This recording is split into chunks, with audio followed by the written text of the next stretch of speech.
Olá, meus queridos alunos do IFPE de Barreiros. Tudo certinho?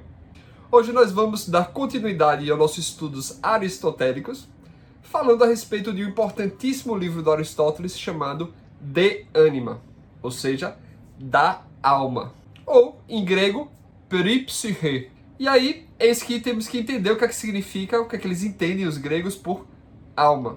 O termo psiché, psique, é de onde a gente tira o nosso psicologia, ou seja, estudo da alma, estudo da mente. Então, para os gregos antigos, psique, alma, não significava assim necessariamente, ok?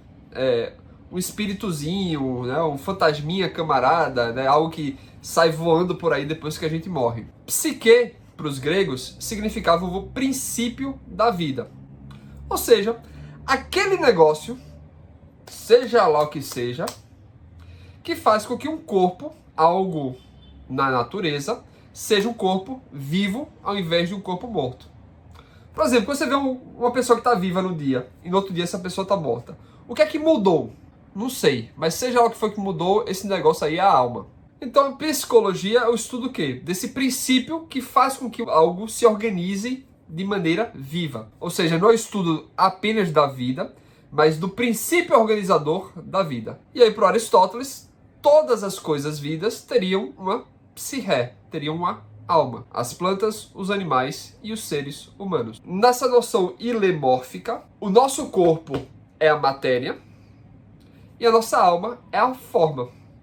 Um corpo pode assumir diversas formas, mas ela assumiu essa forma específica. Então, para Aristóteles, corpo e alma, enquanto seres vivos, só podem existir juntos. De modo que a alma, sendo a forma, é aquilo que nos define como algo diferenciado. Por outro lado, o corpo é algo que tem a vida, mas não é ele próprio vida.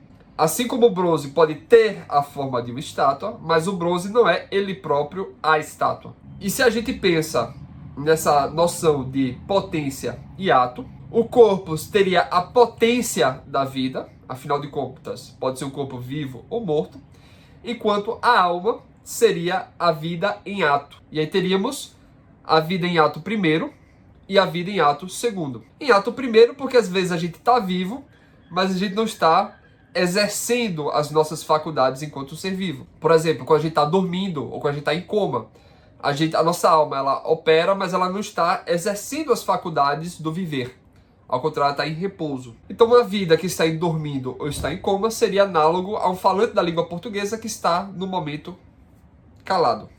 E aí o nosso amigo Ari, o Aristóteles, porque com esse tempo inteiro falando dele, acho que a gente já criou intimidade suficiente para se referir a ele como o Ari. Faz algumas analogias para tentar explicar isso.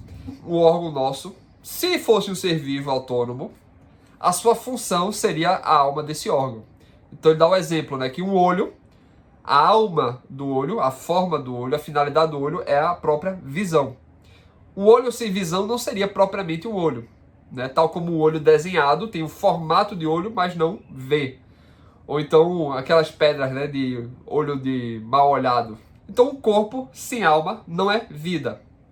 De modo que o corpo é a potência da vida, enquanto a alma é a vida em ato. Assim, a alma é tanto a causa formal, que determina o tipo de vida, mas a causa final, ou seja, o propósito da organização do nosso corpo. Todos os nossos órgãos, eles estão organizados de um modo para gerar a nossa vida, para manter a nossa vida. Ou seja, a alma, essa personalidade, essa unidade de organização do nosso corpo, é a finalidade de tudo que o nosso corpo faz. E nesse sentido também a gente falou que as mudanças por Aristóteles é quando algo em potência assume uma forma. De modo que a gente tinha duas maneiras de ter mudanças. A primeira maneira de mudar é quando você perde uma característica e ganha outra. Então, por exemplo, se eu pinto a parede de azul, ela vai perder a característica de ser branca e vai ganhar uma outra característica. Já a segunda maneira de mudança é aquela passagem do ato primeiro para o ato segundo.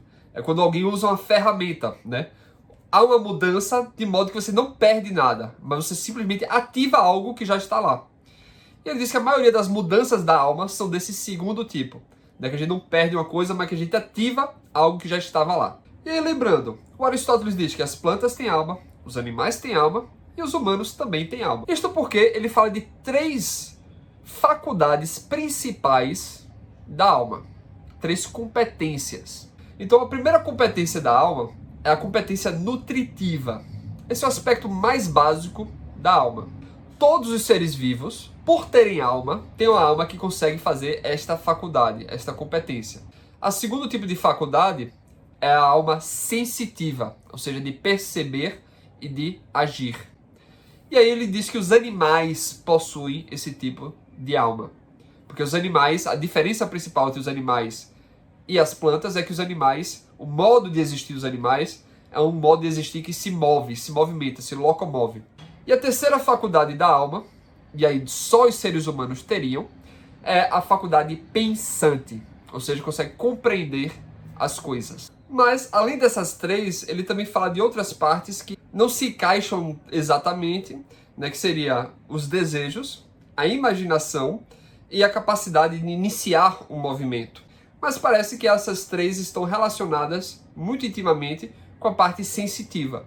Então vamos falar bem pouquinho, bem brevemente sobre cada uma delas, ok? Se a função nutritiva faz parte da alma, a psicologia tem que estudar também ela, e não apenas a sensação e o pensamento, a inteligência. Então, por definição para Aristóteles, ser vivo é aquele que tem a capacidade de se nutrir. Assim, a parte nutritiva não é o corpo, mas é a alma em um corpo. Isto porque a gente só considera algo um alimento em relação a um tipo de vida.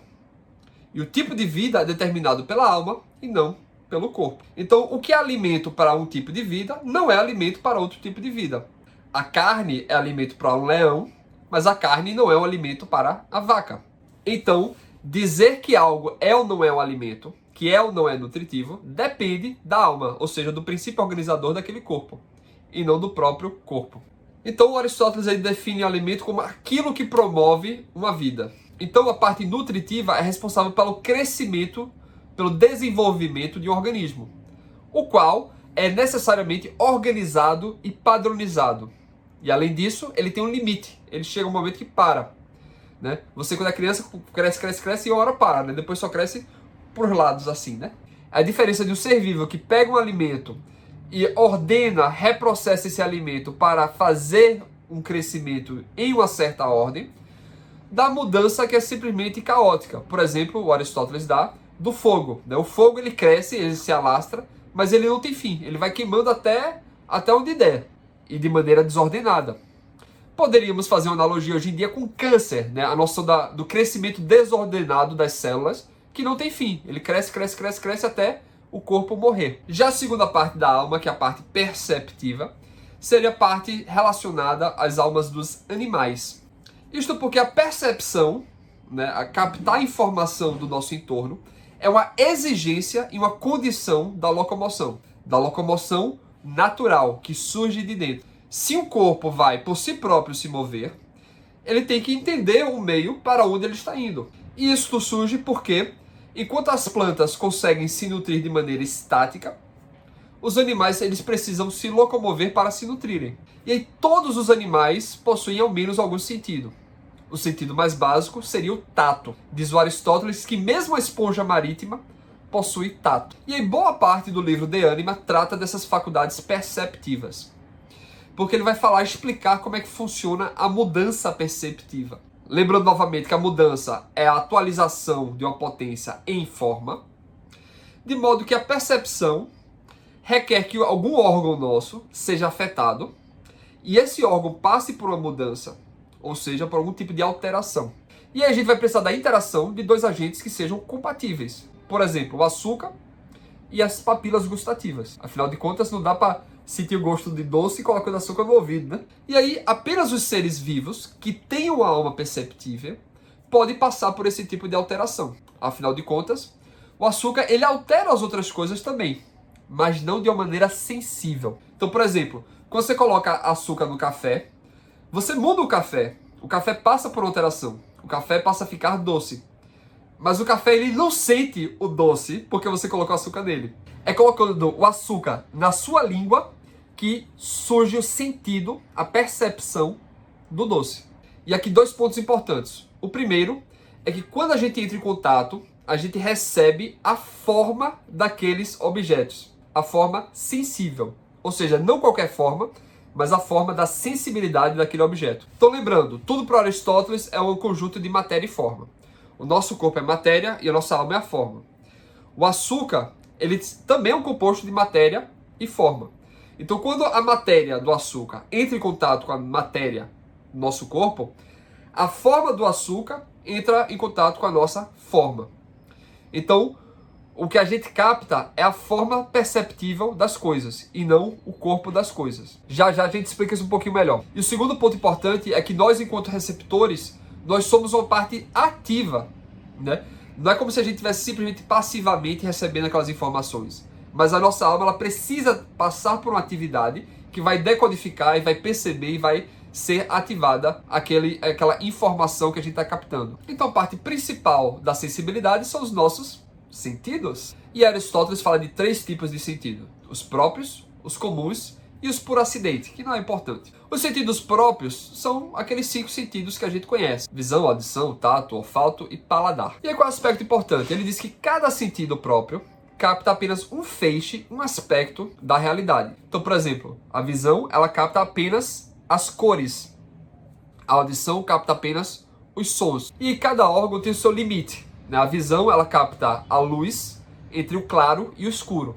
Abaixo do escuro não conseguimos ver nada e acima do claro também não conseguimos ver nada. Na audição seria entre o agudo e o grave, né? O agudo é aquilo que move o nosso órgão da percepção auditiva de maneira muito rápida, ou seja, move muito e em pouco tempo. Já o grave é aquilo que move pouco em muito tempo, ou seja, algo lento.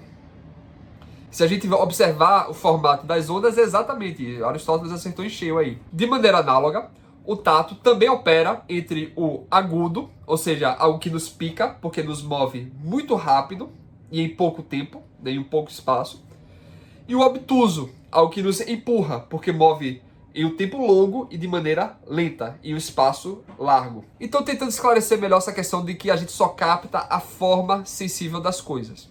Se não ficar claro, deixa um comentário aí que eu tento explicar mais, ok? Todas as coisas são compostas de matéria e forma. E nós também somos um composto de matéria e forma.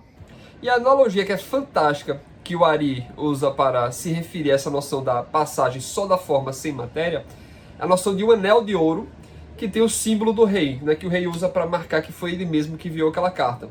Ele diz que a cera, ela capta apenas o formato do anel, mas não a matéria. Então, quando o anel entra em contato com a cera fica com a forma do anel, o formato, né? Mas, se o anel é de ouro, não significa que a cera vai ficar de ouro também. O ouro não interage com a cera não absorve o ouro, ela só absorve o formato. A nossa matéria, o nosso corpo, pode entrar em contato com a outra matéria, sem que a nossa forma entre em contato com a outra forma. Como é que aconteceria isso? Vamos supor que você não tenha paladar por algum motivo, né? Você passou por algum acidente e você não sente gosto. Se você come um feijão estragado, o seu corpo vai entrar em contato com aquela matéria, com aquele corpo. E você vai passar mal do mesmo jeito. Porém, como você não tem a gustação, você não vai sentir o gosto daquele feijão. O seu corpo se relacionou com aquele corpo, mas a sua alma não se relacionou com aquela forma. Por outro lado, se você pega o feijão e coloca na sua língua, a sua alma, a sua forma, entrou em contato com aquela forma, apesar do seu corpo, né, não ter processado aquele feijão estragado. Ainda bem. Outro exemplo. Se você está em coma, você não tem sensibilidade táctil, né? Você não sente nada pela pele. Mas, se alguém começa a dançar em uma faca molhada de sangue enfiada no seu coração, você não vai sentir a dor daquela faca enfiando em você, porque a sua sensibilidade não captou a forma da faca.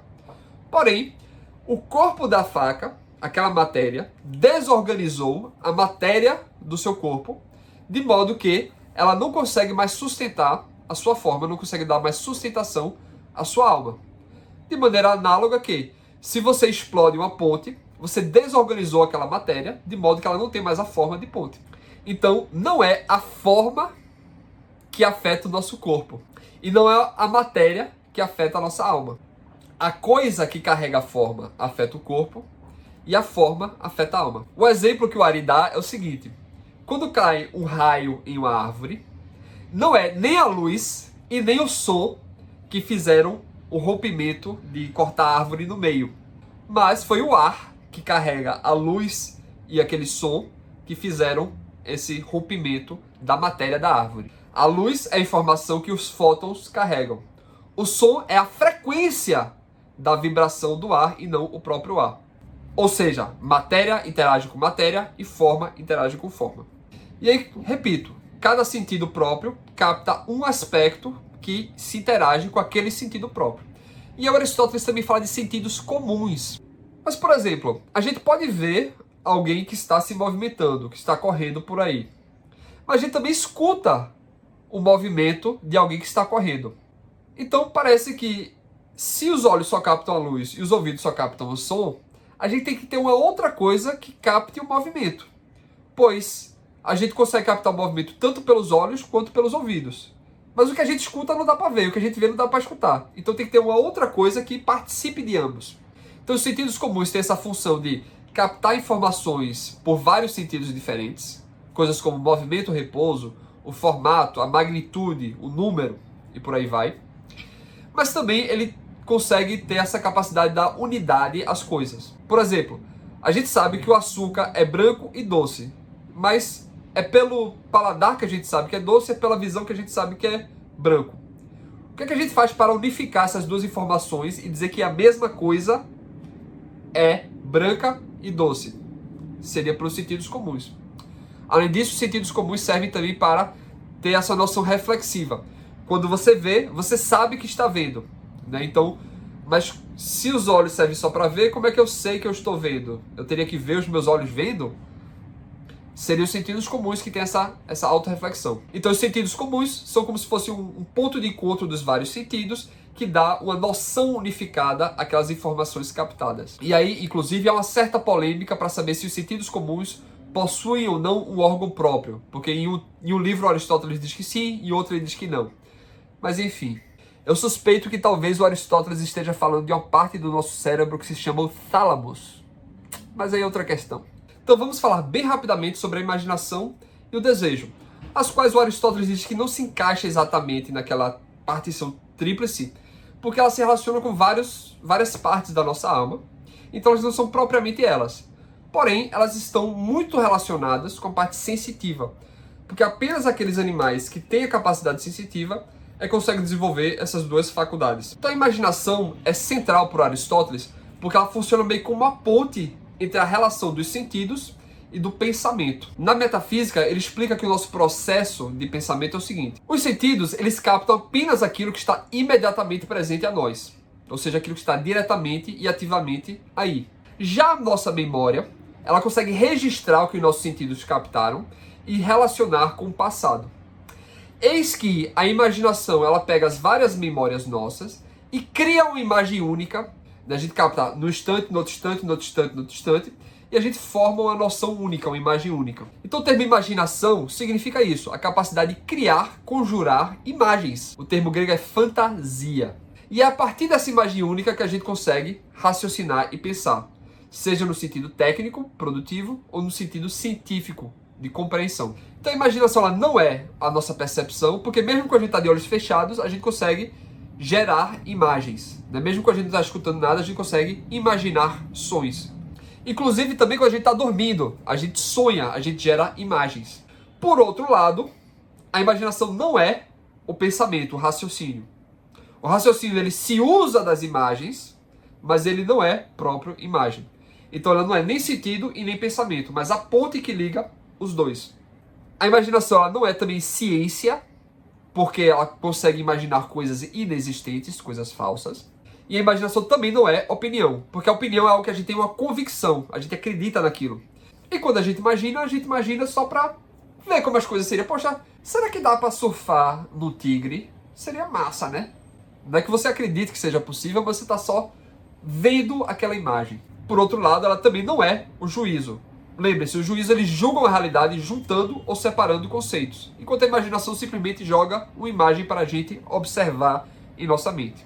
Então a imaginação, ela tem um papel central no nosso comportamento intencional. Isto porque, para a gente agir de uma maneira proposital, a gente tem que imaginar como é que seria a execução dessa tarefa. Já a faculdade do desejo, ela também se relaciona com as três partes da alma, apesar de ter essa relação íntima com os sentidos, porque só os animais que têm sentidos é que podem ter desejos.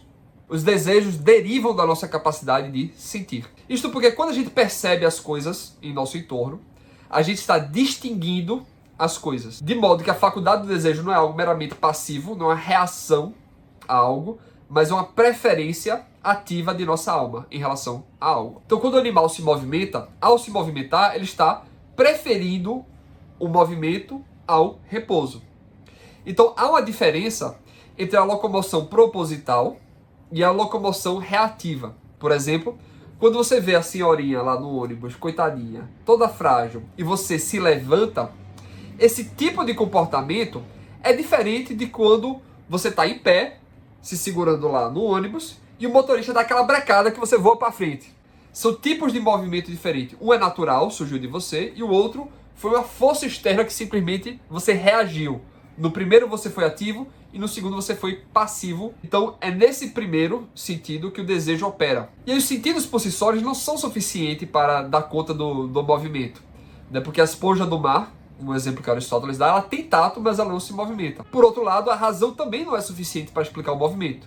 Porque muitas vezes a gente calcula, né, contempla, mas os nossos cálculos não se desdobram em movimento. Então o desejo ele pode se relacionar com o apetite, e eu acho interessante, né, que Aristóteles diz que a fome é o desejo por algo que é seco e quente, e a sede é o desejo por algo que é molhado e frio. O desejo também tem uma relação com a parte sensitiva, né, porque ao sentir, a gente sente dor ou prazer, né, de uma maneira mais natural, a depender se aquilo faz bem ou mal para nós. Isso porque se você sente o gosto do feijão estragado, você sente uma repulsa do que é aquilo, né? Ou seja, você não deseja aquilo, você deseja se afastar daquilo. Mas se você sente o gosto de mel, daquele docinho, né? Você sente o prazer por aquilo, né? Você sente o desejo de entrar em contato com aquilo. E ele também, o desejo, se relaciona com a parte mais pensante, que é uma aspiração à vontade, né? É um cálculo racional que nos leva a decidir por aquilo. Mas vamos então para a parte mais importante e a mais complicada, que é a parte pensante, racional, a parte humana. E aí, nesse sentido, o Ari nos diz que estudar essa parte da alma é estudar a nós mesmos. Porque a parte pensante é aquilo que propriamente nos diferencia enquanto humanos. A nossa espécie, a nossa característica específica, a nossa essência.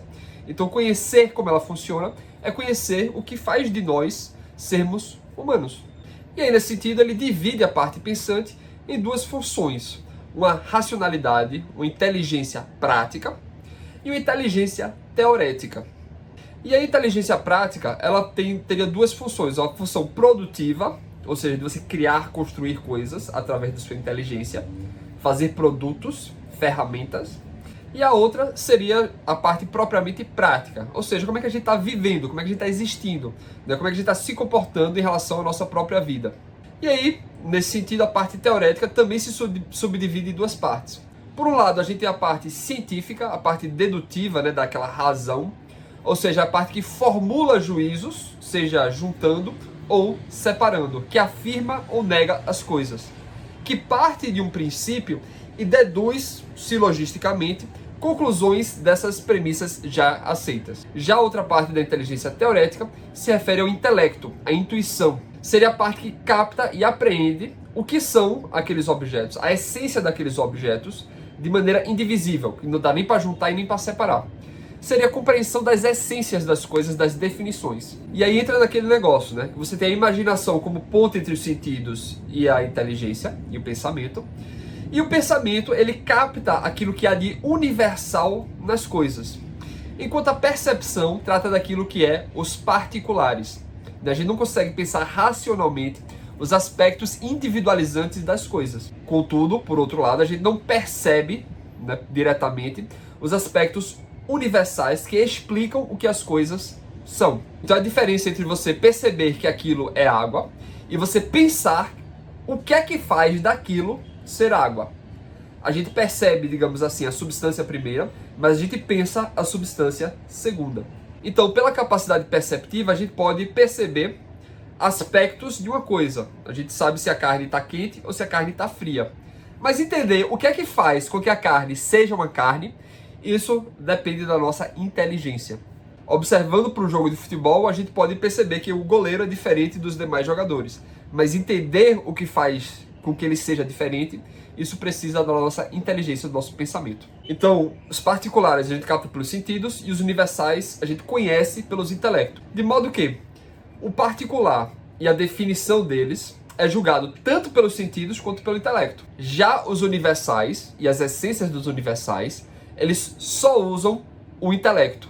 Seja a intuição, aquela parte da compreensão intuitiva, seja o juízo, aquela parte que junta e separa. Então, através do intelecto, a gente faz a abstração, ou seja, a separação, né? Estar em distância, estar distanciado, estar separado. De modo que a gente pode fazer essa abstração em diversos níveis diferentes de abstração. Sendo o mais abstrato deles, o nível matemático, né? Ou seja, quando a gente separa totalmente as formas, mas essa separação, diria Aristóteles, só ocorre em nossa mente, porque na realidade concreta está sempre tudo junto de maneira inseparável. Se separarmos na realidade, as coisas deixam de ser o que elas são. Então, nesse sentido, a nossa alma, a nossa psique, ela pode ser todas as coisas, porque ela participa tanto das coisas sensíveis, através dos sentidos, quanto das coisas inteligíveis, através do pensamento. E aqui nesse ponto a gente entra numa questão interessantíssima e de grande dificuldade no Aristóteles. Porque o Aristóteles ele fala de um intelecto passivo e de um intelecto ativo. E o que é que significa exatamente esse intelecto ativo? Bem, aí os especialistas estão se degladiando há 2000 e tantos anos. Porque ele fala bem brevemente numa passagem curta e que não é muito clara. Mas o que acontece? Ele diz que para que algo receba uma forma, esse algo tem que estar em potência. Ok, então uma parte do nosso intelecto é uma parte potencial, uma parte que não tem forma, mas que pode assumir diversas formas. Eu tendo a pensar isso como os nossos neurônios, né? Os nossos neurônios eles podem formar várias sinapses diferentes, né? A ordem de relação dos nossos neurônios não é pré-determinada, mas são apenas em potências e podem assumir diversas potências. Na medida que ele tem contato com a realidade, na medida que a gente processa o nosso pensamento, os nossos neurônios vão assumindo formas. Lembrando, forma não é formato, mas vão se estruturando de maneira, ao menos, análoga à estrutura da realidade. Então, por um lado, Aristóteles diz que a nossa mente é análoga àquela matéria primordial da realidade. Lembra? Aquele aspecto que é mais basilar, mais material do que os elementos básicos. Aquela matéria que não tem forma nenhuma, mas é pura potência. Já a mente ativa seria análogo à causa eficiente, talvez. Ou seja, aquilo que ativa as mudanças na nossa parte passiva do intelecto. E aí entra numa grande polêmica, porque o Aristóteles diz que essa parte talvez seja separável e possa existir mesmo depois da nossa morte. Um dos argumentos interessantes que ele dá nesse sentido é, fazendo a comparação com os nossos órgãos, dos nossos sentidos, ele diz assim: se os nossos órgãos são estimulados com grande intensidade, né, se a gente recebe uma luz muito forte, os nossos olhos se estragam. Se a gente escuta um barulho muito forte, os nossos ouvidos, os nossos tímpanos se acabam. Se a gente recebe algo muito forte no tato, a gente perde a capacidade de tato. Mas a inteligência, não. Se a gente pensa algo de extrema complexidade, com muita dificuldade, ao contrário, ela se torna mais forte, mais intensa. Mas bem, isso é uma polêmica muito difícil. Então, assim como a matéria, enquanto potência passiva, pode receber diversas formas, pode ser informada de diversas maneiras, a potência ativa, a causa eficiente, né, enquanto potência ativa, ela pode informar várias matérias, ela pode colocar diversas formas diferentes em uma matéria. Então, a gente teria uma parte do nosso intelecto que pode tornar várias coisas, ou todas as coisas, e a gente tem uma parte do intelecto que pode produzir todas as coisas, pode ativar todas as coisas. E aí, assim como a forma é superior à matéria, o agente é superior ao paciente. E aí a transformação ocorre no paciente, na matéria, e não no agente, na causa eficiente. A forma de estátua ocorre no bronze e não no escultor. E aí, lembrando, a nossa alma tem tanto a parte perceptiva quanto a parte inteligível, né?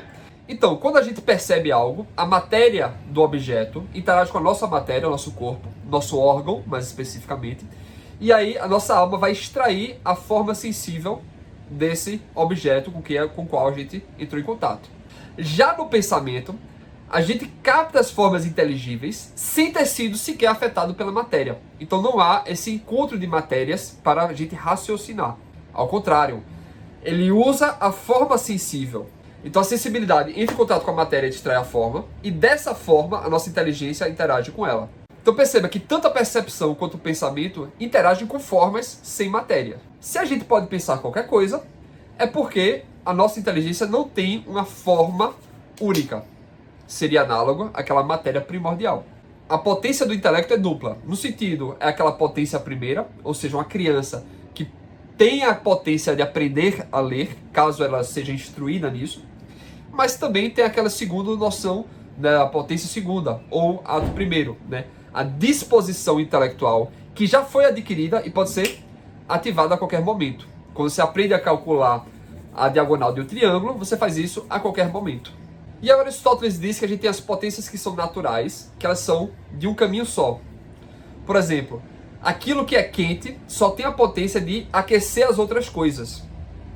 Aquilo que é frio só tem a potência de esfriar as outras coisas. Então os nossos órgãos sensíveis, diz o Aristóteles, que é um tipo de potência dessa, natural, ou seja, irracional. Ou seja, eles só funcionam em uma direção. A visão é uma disposição psíquica que se localiza em um órgão sensorial específico, os olhos. Ele só serve para olhar. Já a potência racional, diz o Aristóteles, ela serve tanto para um lado quanto para o outro. Então, o médico, ao compreender como funciona a saúde, ele pode usar essa inteligência tanto para curar um corpo, quanto para tornar um corpo mais doente ainda.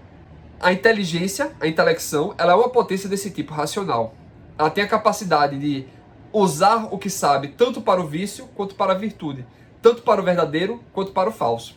Se você sabe que aquela senhorinha ali tá com as pernas tremendo e tão cansada, coitada dela, você pode usar essa informação tanto para se levantar e dar o seu lugar para ela, ou para virar e fingir que está dormindo. Se você sabe mensurar a diagonal do triângulo, você pode usar isso tanto para acertar a questão da prova, quanto para errar a questão da prova. Então, a sua potência racional requer uma instrução para se tornar efetivamente esse tipo de disposição que a gente ativa quando a gente quiser. Então, resumindo como é que funciona o processo, né? Você tem os sentidos próprios, que capturam um feixe de cada coisa da realidade. A luz pelos olhos, a vibração do som pelos ouvidos e por aí vai. Você tem o sentido comum, que meio que unifica esses vários informações captadas pelos vários canais. Você tem a imaginação, que gera uma imagem única a partir dessa informação. E você tem o intelecto, que opera em cima daquilo que foi imaginado. E aí esse intelecto pode fazer vários tipos diferentes de abstração e operar em vários graus diferentes também de abstração. Pois bem, gente, chegamos aqui ao final. Eu sei que essa aula foi bem complicada, terminou sendo bem mais longa do que eu estava planejando inicialmente. Mas eu acho que é um tema muito interessante, né? Eu acho bem interessante a abordagem do Aristóteles, que é, né, há tanto tempo atrás, a perspicácia com que ele percebeu certos fenômenos da nossa inteligência, do nosso sentimento, né? Da nossa psique. Mas eu acho que essa noção da psicologia é um ponto de contato muito importante, tanto em relação às questões físicas, quanto às questões metafísicas, quanto às questões lógicas que a gente falou, com o próximo assunto que trataremos, que é a ética. Ou seja, como se comportar de maneira boa, como viver uma vida feliz. Então acho que foi a ponte ideal para você perceber como está bem conectado, né, o pensamento de Aristóteles, como está bem estruturado e bem organizado. Tranquilo então? Até semana que vem, que será a nossa última semana desse primeiro semestre. Tchau, tchau!